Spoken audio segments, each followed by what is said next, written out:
204, 214, 317, 80 రాసుకోండి. ఈసారి మార్కులు ఎరగదీసావా? మార్కులు కాదు sir, IPC section. Excuse me, అంటే గర్ల్ ఫ్రెండ్ గా ఉండి కూడా చేయొచ్చు అనుకో. నీకేమైనా చిప్పు దొబ్బిందా? అందవిచ్చిన దేవుడు 2 చెంచాల తెలివిచ్చినా బాగుండేది. ఊర్లో ఉంటే 99% యాదవుల కన్నా నేను చాలా బెటర్ అని నాకు తెలుసు.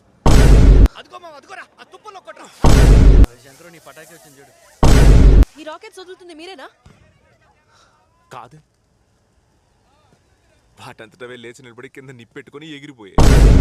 అడ్డగాడిదలంత వయసు వచ్చింది, దున్నపోతుల్లా బాడీలు పెంచారు. అయినా వ్యాలంటైన్స్ డేకి వీళ్ళ దగ్గర ఒక గర్ల్ ఫ్రెండ్ లేదు. మనకు అర్జెంట్గా అది కావాలి. ఏం కావాలి? అదే